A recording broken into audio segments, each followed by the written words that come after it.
Sunrisers হায়দ্রাবাদকে হারিয়ে Kolkata final নিশ্চিত করলো। কলকাতার টিম ম্যানেজমেন্ট ও খেলোয়াড়দের প্রস্তুতি ছিল অনেকটাই ভালো, তাই হায়দ্রাবাদের মতো কঠিন একটা দলকে এত সহজেই হারিয়ে ফেললো। আইপিএল 2024 সালে কলকাতা একটি নতুন চমক নিয়ে আসলো।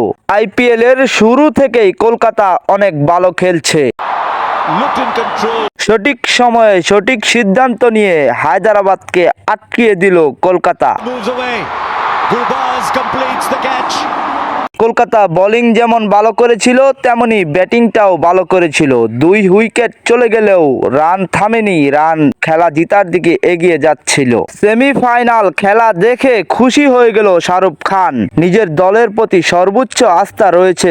সেমিফাইনাল খেলাটা দেখে আইপিএল বিশেষজ্ঞরাও বলছে ফাইনাল জিততে পারে কলকাতা। কলকাতার বিপক্ষে ফাইনালে যেই দলই থাকুক না কেন তাদেরকে হারিয়ে ফাইনাল জিতবে Kolkata. Kolkata already final match জিতার জন্য প্রস্তুতি নিচ্ছে। সর্বোচ্চ স্কোয়াড নিয়ে ফাইনাল ম্যাচের জন্য নামবে কলকাতা।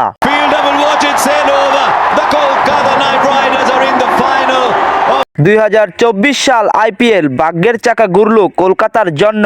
শুরু থেকেই কলকাতার খেলার ধরন ভালো, তাই এইবারই সুযোগ রয়েছে কলকাতার কাপ নেওয়ার জন্য। তবে কি পারবে কলকাতা ফাইনাল জিততে? আপনার মতামত কি কমেন্ট করে জানিয়ে দিবেন। যদি ভিডিওটি ভালো লাগে তাহলে আমার চ্যানেলটাকে সাবস্ক্রাইব করবেন পরবর্তী ভিডিওটি পাওয়ার জন্য। লাইক দিয়ে পাশেই থাকবেন। সবাই ভালো থাকবেন, সুস্থ থাকবেন। দেখা হবে পরবর্তী আরেকটি ভিডিওতে।